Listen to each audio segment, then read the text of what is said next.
नमस्ते दोस्तों, स्वागत है आपका हमारे YouTube channel Hindi medium biology पे। यहाँ हम आपको कक्षा 11वीं और 12वीं के जीव विज्ञान को हिंदी में पढ़ाते हैं और उसके नोट्स भी आपको हिंदी में प्रोवाइड करते हैं। अगर आपको कक्षा 11वीं या 12वीं के जीव विज्ञान को हिंदी में पढ़ना है और उसके नोट्स आपको हिंदी में लेने हैं तो हमारे इस चैनल को सब्सक्राइब करें और बेल आइकन को जरूर दबा दें, जिससे कि मैं जब भी वीडियो अपलोड करूँ आपको नोटिफिकेशन सबसे पहले मिल जाए।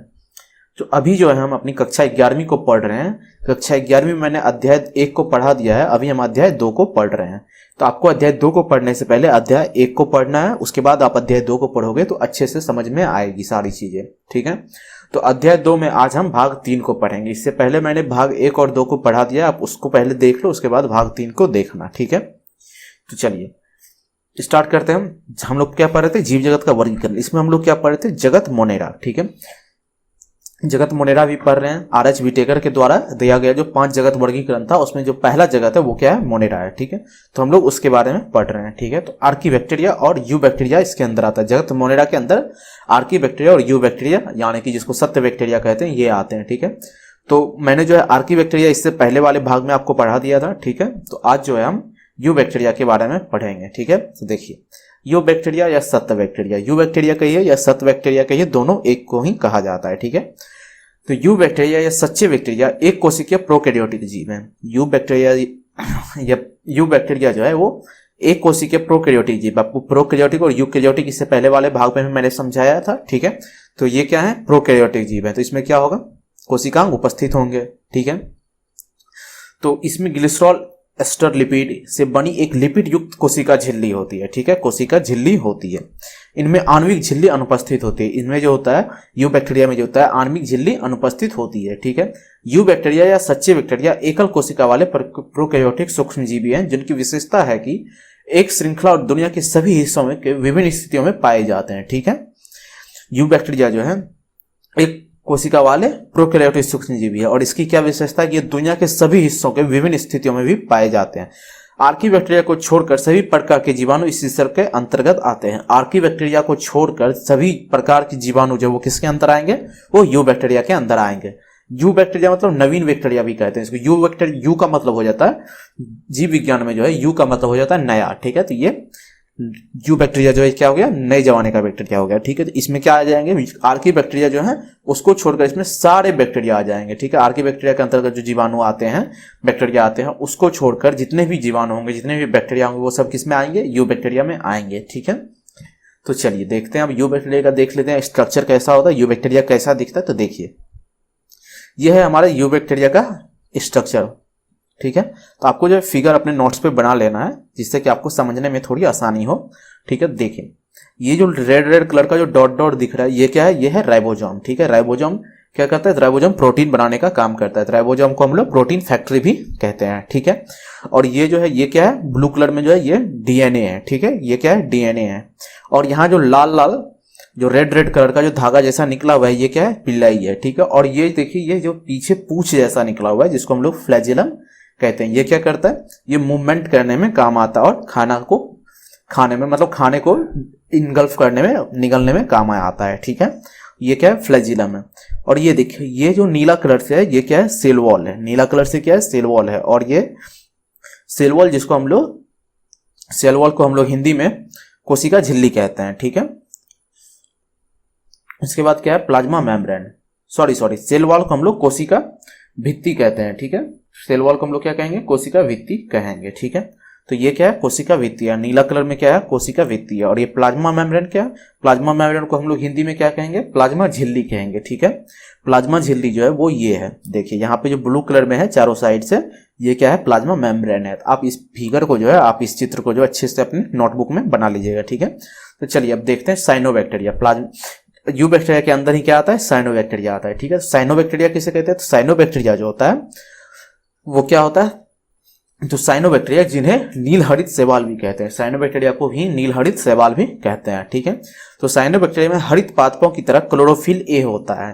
जैसे हरित पादपों मतलब हरे पौधे जो होते हैं, हरे पेड़ पौधे जो होते हैं, जैसे उसमें क्लोरोफिल होता है, क्लोरोफिल पिगमेंट होता है, ठीक है। उसी तरह जो है साइनोबैक्टीरिया में भी जो है क्या होगा, क्लोरोफिल ए होता है। और ये प्रकाश संश्लेषी स्वपोषी होते हैं। ये क्या होते हैं, प्रकाश संश्लेषी स्वपोषी होते हैं, मतलब ये खुद का भोजन खुद से तैयार कर सकते हैं। किसकी मदद से, तो प्रकाश की मदद से ये स्वयं का भोजन बना सकते हैं। इसलिए क्या हो गए, ये प्रकाश संश्लेषी स्वपोषी हो गए, ठीक है। क्यों बना सकते हैं प्रकाश की मदद से ये अपना भोजन, क्योंकि इनके अंदर क्लोरोफिल ए पाया जाता है, ठीक है। जैसे हरे पेड़ पौधों में क्लोरोफिल पाया जाता है, उसी तरह से इसके अंदर भी क्लोरोफिल पाया जाता है, जिसकी मदद से ये प्रकाश संश्लेषण करके अपना भोजन बना सकते हैं। इसलिए इनको क्या कहते हैं, स्वपोषी कहते हैं। साइनोबैक्टीरिया क्या होते हैं, स्वपोषी होते हैं, ठीक है। साइनोबैक्टीरिया एक कोशिकीय कॉलोनियल अथवा तंतुमय अल्वन जलीय समुद्री या स्थलीय शैवाल है। साइनोबैक्टीरिया क्या है, एक कोशिकीय होते हैं। जितने भी बैक्टीरिया होंगे सब क्या होंगे, एक कोशिकीय ही होंगे, ठीक है। तो साइनोबैक्टीरिया एक कोशिकीय होते हैं, ठीक है। कॉलोनियल रहते हैं मतलब कॉलोनी में बना के रहते हैं, मतलब एक जगह पे बहुत सारे साइनोबैक्टीरिया होंगे, ठीक है। अथवा तंतुमय अल्वन हो या जलीय समुद्री या स्थलीय शैवाल है। क्या है, तंतुमय अल्वन जलीय समुद्री या स्थलीय शैवाल है, ठीक है। कॉलोनियां आमतौर पर जेलोनुमा आवरण से घिरी होती है। जैसे मैंने बताया ना, एक कॉलोनी होता है, ठीक है, उसमें बहुत सारे साइनोबैक्टीरिया होंगे और उसके चारों तरफ क्या होगा, एक जेलोनुमा आवरण होगा, ठीक है। जेलोनुमा आवरण से वो घिरी हुई होंगी, ठीक है। तो जैसे देखिए कॉलोनी आप ऐसे भी समझ सकते हैं, जैसे हमारा एक कॉलोनी होता है उसके अंदर बहुत सारे लोग रहते हैं, उसी तरह से ये भी जो है साइनोबैक्टीरिया का एक कॉलोनी होता है जिसके अंदर बहुत सारा साइनोबैक्टीरिया रहता है, ठीक है। और इस चारों ओर से, इसके चारों ओर क्या घिरा रहता है, एक जेलोनुमा आवरण से ये घिरी हुई होती है, ठीक है। ये अक्सर प्रदूषित जल निकायों में फलते फूलते हैं, मतलब जहां भी जल जो है, जहां भी पानी में गंदगी होगा वहां पे जो साइनोबैक्टीरिया बहुत तेजी से फैलेगा, ठीक है, बहुत तेजी से जो विकसित होगा, ठीक है। तो साइनोबैक्टीरिया क्या होगा, जहां भी जल में गंदगी होगा वहां बहुत तेजी से साइनोबैक्टीरिया फैलेगा, ठीक है।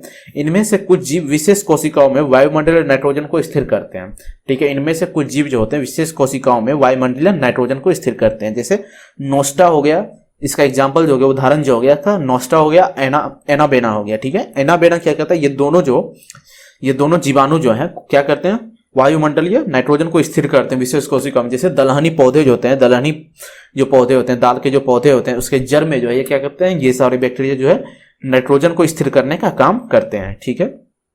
अब देखिए रसायन संश्लेषी या केमो ऑटोट्रॉफिक, ठीक है। रसायन संश्लेषी या केमो ऑटोट्रॉफिक किसको कहते हैं, केमो ऑटोट्रॉफिक बैक्टीरिया विभिन्न अकार्बनिक पदार्थ जैसे नाइट्रेट्स, नाइट्राइट्स और अमोनिया का ऑक्सीकरण करते हैं, ठीक है। एटीपी उत्पादन के लिए जारी ऊर्जा का उपयोग करते हैं, ठीक है। केमोटोट्रॉप्स बैक्टीरिया जो है विभिन्न अकार्बनिक पदार्थ जो होते हैं, नाइट्रेट्स जो होता है, नाइट्राइट जो होता है, अमोनिया जो होता है, इनको क्या करते हैं, ऑक्सीकरण करते हैं। इनको क्या करते हैं, ऑक्सीकरण करते हैं। और इनको क्या करते हैं, और इससे क्या करते हैं, एटीपी का उत्पादन करते हैं। एटीपी का उत्पादन करते हैं मतलब ऊर्जा का उपयोग करते हैं। एटीपी का उत्पादन करके ये क्या करते हैं, ऊर्जा का उपयोग करते हैं, ठीक है। केमो ऑटोट्रॉफिक बैक्टीरिया जो है नाइट्रोजन, फास्फोरस, लोहा और सल्फर जैसे पोषक तत्वों के पूर्ण चक्रण में एक बड़ी भूमिका निभाते हैं, ठीक है। केमोट्रॉफिक जो बैक्टीरिया होते हैं, ठीक है, रसायन संश्लेषी जो बैक्टीरिया होते हैं, जो ये जीवाणु होते हैं, ये क्या करते हैं, नाइट्रोजन हो गया, फास्फोरस हो गया, लोहा हो गया, सल्फर जैसे पोषक तत्वों के पूर्ण चक्रण में एक बड़ी भूमिका निभाते हैं, ठीक है।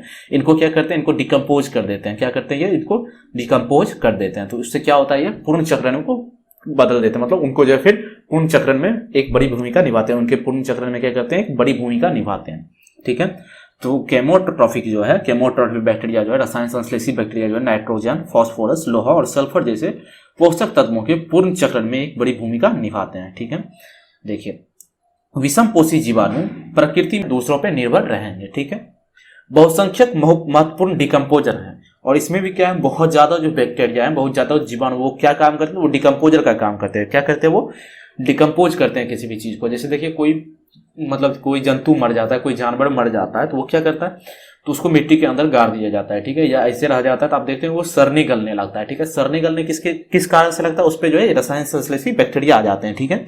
और वो क्या करता है, उसको डिकम्पोज करने लगता है, ठीक है। तो उसको डिकम्पोज कर देता है, धीरे धीरे वो सड़ गल के क्या होता है, मिट्टी में मिल जाता है। तो वो क्या हो गया, फिर पूर्ण चक्रण हो गया। जैसा कि मैंने आपको ऊपर बताया कि नाइट्रोजन हो गया, फास्फोरस हो गया, लोहा, सल्फर जैसे पोषक तत्वों को पूर्ण चक्रण कर देता है, मतलब उसको खा जाते हैं, मतलब उसका डिकम्पोज कर देते हैं। देखते होंगे आप, लोहा में जंग वगैरह लग जाता है, उसको क्या करते हैं, वो डिकम्पोज कर देते हैं और वो मिट्टी में मिल जाता है, ठीक है। तो उनका क्या हो गया, पूर्ण चक्रण हो गया। उसी तरह से जो है बहुसंख्यक महत्वपूर्ण डिकम्पोजर, मतलब बहुत सारे जो जीवाणु है, मतलब बहुत अधिक जीवाणु जो है वो क्या है, डिकम्पोजर का काम करते हैं, ठीक है। जैसे आप देख लीजिए पेड़ से पौधा से पत्ता गिर जाता है नीचे, तो वो क्या होता है कुछ दिन के बाद सड़ने गलने लगता है, सर गल के वो क्या होता है मिट्टी में मिल जाता है, तो उसके ऊपर भी क्या होता है ये रसायन संश्लेषी बैक्टीरिया ही होता है, ठीक है, जो उसको डिकम्पोज कर देता है, उसको मिट्टी में मिला देता है, ठीक है।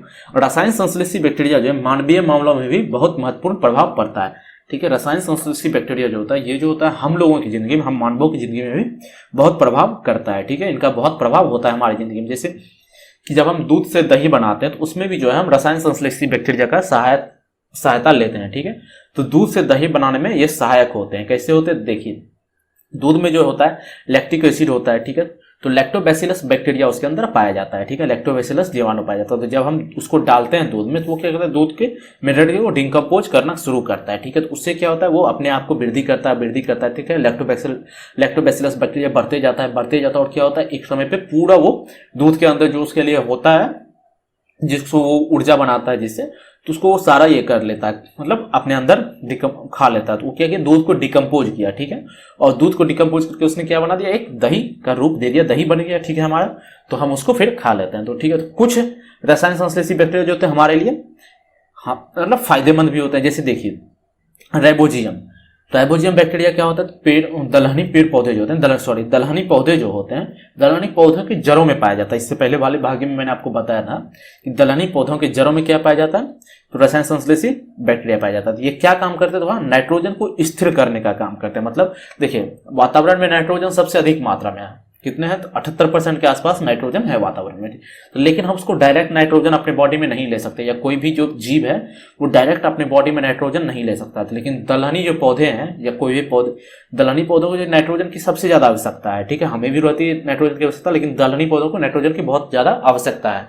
लेकिन वो नाइट्रोजन डायरेक्ट जो है हमारे वातावरण से हमारे एनवायरनमेंट से नहीं ले सकते। तो क्या करता है ये बैक्टीरिया जो है रसायन संश्लेषी बैक्टीरिया जो होते हैं जिसको राइबोजियम बैक्टीरिया कहते हैं, ये क्या करते हैं वहां जो दाल के पौधों की जड़ों में रहते हैं ये, ठीक है, तो वहां क्या करते हैं प्रकृति से जो है नाइट्रोजन खींचते हैं, नाइट्रोजन अपने अंदर लेते हैं, मतलब नाइट्रोजन फिक्सेशन करते हैं, नाइट्रोजन को अपने अंदर स्थिर करते हैं, ठीक है। वो किसी भी फॉर्म में हो सकता है, नाइट्रेट्स के फॉर्म में हो सकता है, नाइट्राइट्स के फॉर्म में हो सकता है, अमोनिया के फॉर्म में हो सकता है, किसी के फॉर्म में हो सकता है, ठीक है। उसको क्या कहते हैं ये दलहनी पौधों को देते हैं, और दलहनी पौधे जो अपने अंदर ऊर्जा बनाते हैं, ठीक है, उससे का ऊर्जा जो है ये राइबोजियम बैक्टीरिया ले लेते हैं अपने से। तो ये दोनों क्या एक दूसरे पे आश्रित हैं, ठीक है। ऐसा नहीं है कि मतलब दोनों में बहुत अच्छा दोस्ती है, ठीक है, दोनों में बहुत अच्छा दोस्ती है, लेकिन दोनों का दोस्ती क्या है मतलब वाला दोस्ती है थोड़ा, मतलब उसको भी इससे मतलब है और इसको भी उससे मतलब है, दोनों के बिना नहीं रह सकता है, ठीक है।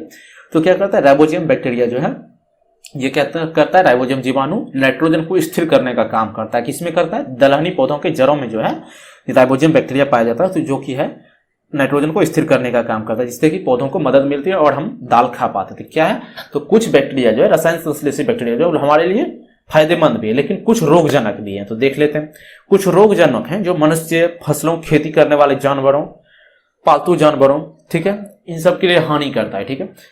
तो जैसे देखिए हमारे जो गाय भैंस है इनमें कभी कभी बैक्टीरिया हानि कर देता है, इनको बीमार कर देता है, हमें भी कभी कभी बीमार कर देता है। जैसे देखिए बैक्टीरिया जो है जीवाणु जो है मानवों के अंदर हैजा फैला देता है, ठीक है, टाइफाइड हो जाता है, जिससे बैक्टीरिया ही टाइफाइड का कारण होता है, टेटनस हो जाता है, फिर साइट्रस कैंकर ये जो है पौधों में होता है ये बीमारी साइट्रस कैंकर, ये बीमारी क्या होता है पौधों में, ये साइट्रस कैंकर जो बीमारी है पौधों में होता है, ठीक है। साथ ही ज्ञात रोग को नुकसान पहुंचाते हैं, ठीक है। इन सभी रोगों का कारण भी क्या है जीवाणु ही है, लेकिन जीवाणु हमारे लिए फायदेमंद भी है और रोगजनक भी है, ठीक है। जीवाणु दोनों चीज है, तो जीवाणु हमारे लिए जरूरत भी है और हमारे लिए वो रोग भी पैदा करते हैं, तो ये हमारे लिए हानि भी करते हैं और हमारे लिए फायदेमंद भी है, ठीक है। तो अब देखते हैं जीवाणु का प्रजनन कैसे होता है, यू बैक्टीरिया का प्रजनन कैसे होता है, ठीक। तो इससे पहले वाले भाग में भी मैंने बताया था आपको, यहां भी देख लीजिए बैक्टीरिया मुख्य रूप से विखंडन में प्रजनन करते हैं। बैक्टीरिया क्या करते हैं विखंडन से प्रजनन करते हैं, मतलब 1 से 2 बन गए, 2 से 4 बन गए, ठीक है, 4 से 8 बन गए, तो इसी तरह से वो करते हैं, ठीक है। आपने अगर पहला अध्याय पढ़ा हुआ तो आपको पता होगा कि विखंडन से कैसे प्रजनन करते हैं, ठीक है। कभी कभी जब प्रतिकूल परिस्थिति नहीं होता, मतलब कभी कभी प्रजनन करने के लिए बैक्टीरिया के पास प्रतिकूल परिस्थिति नहीं होता, उसमें क्या करते हैं बीजाणु उत्पन्न करते हैं, ठीक है। अपने चारों तरफ जो छोटा छोटा स्पोर बना लेते हैं जिसको हम लोग बीजाणु कहते हैं, और उसके बाद वो डिवाइड करते हैं, उसके बाद वो 1 से 2, 2 से 4 ऐसे होते रहते हैं, ठीक है। तो ये क्या करते हैं जब इनके अनुकूल मतलब वातावरण में इनके अनुकूल परिस्थिति नहीं होती है तो ये क्या कहते हैं बीजाणु उत्पन्न करते हैं और उससे ये अपने आप को बढ़ाते हैं, ठीक है, जाते हैं, ठीक है। अब देखिए, वे एक जीवाणु से दूसरे जीवाणु में एक आदिम प्रकार के डीएनए स्थानांतरण को अपनाकर एक प्रकार के यौन प्रजनन को भी दर्शाते हैं, ठीक है, प्रजनन करते हैं, ठीक है, यौन प्रजनन के द्वारा भी प्रजनन करते हैं, मतलब पूरा नहीं होता है, मतलब थोड़ा सा होता है। जैसे देखिए, ये एक बैक्टीरिया है और ये एक बैक्टीरिया, कभी कभी क्या होता है, ये अपना डीएनए जो है इस बैक्टीरिया में ट्रांसफर कर देता है, मतलब स्थानांतरण कर देता है। इस बैक्टीरिया, ये बैक्टीरिया जो है अपना डीएनए इस बैक्टीरिया में स्थानांतरण कर दिया। यहाँ दिखा तो रहा है थोड़ा सेक्सुअल रिप्रोडक्शन, मतलब यौन प्रजनन जैसा हो रहा है, ठीक है। तो ये कभी कभार होता है, ठीक है, हमेशा नहीं होता, मतलब कभी कभार होगा, कभी कभी होगा, ठीक है। इस माध्यम से भी ये कभी कभी प्रजनन करते हैं, ठीक है। तो हमने यहाँ प्रजनन के बारे में तीनों विधि देख लिया, ठीक है। अब देखते हैं माइकोप्लाज्मा, ठीक है। तो माइकोप्लाज्मा ऐसे जीव हैं जिनमें पूरी तरह से कोशिका भित्ति नहीं होती है, ठीक है। माइकोप्लाज्मा ऐसे जीव हैं जिनमें पूरी तरीके से कोशिका भित्ति नहीं होती, मतलब इसमें जो कोशिका भित्ति होगा ही नहीं। माइकोप्लाज्मा में क्या होगा, कोशिका भित्ति अनुपस्थित होगा, ठीक है, पूरी तरह से कोशिका भित्ति नहीं होती है, ठीक है, अनुपस्थित होती है। अभी तक जितने भी जीवाणु पाए गए हैं, जितने भी माइकोप्लाज्मा पाए, उसमें सबसे छोटा क्या माइकोप्लाज्मा है, विज्ञात सबसे छोटी जीवित कोशिका। अभी तक दुनिया में जितनी भी कोशिका पाई गई है उसमें सबसे छोटी कोशिका क्या है, माइकोप्लाज्मा है, ठीक है। और ये क्या है, बिना ऑक्सीजन के भी जीवित रह सकती है। माइकोप्लाज्मा जो है वो बिना ऑक्सीजन के भी जीवित रह सकती है, ठीक है। कई माइकोप्लाज्मा जानवरों और पौधों में रोगजनक होते हैं, जानवरों मतलब जंतुओं में, ठीक है। कई माइकोप्लाज्मा हैं जंतुओं और पौधों में रोगजनक भी होते हैं, ठीक है। तो आज हम अपना क्लास यहीं तक रहने देते हैं। आज जो है यहाँ पे हमारा क्या पढ़ रहे थे, हम आज मोनेरा जगत को पढ़ रहे थे, ठीक है। मोनेरा जगत में आज हम यूबैक्टीरिया को पढ़ लिए और आज हमारा मोनेरा जगत यहाँ पे खत्म होता है, ठीक है। इसके बाद हम आगे प्रोटिस्टा वगैरह के बारे में पढ़ेंगे, ठीक है। तो अगर आपको हमारे द्वारा पढ़ाया गया ये जो अध्याय है, ये जो भाग है, पसंद आया तो आप हमारे इस चैनल को सब्सक्राइब करें और बेल आइकन को दबा दें। हमारे द्वारा दिया गया नोट्स आपको अच्छा लगा तो अपने दोस्तों के साथ भी इसको शेयर करें, ठीक है। अगर आपका कोई सुझाव है, कोई प्रश्न है तो आप हमारे इस कमेंट बॉक्स में इसको पूछ सकते हैं, मैं उसका उत्तर देने का प्रयास करूंगा, ठीक है। तब तक के लिए आप पढ़ते रहिए, ठीक है। मिलते हैं फिर अगले भाग में, तब तक के लिए बाय।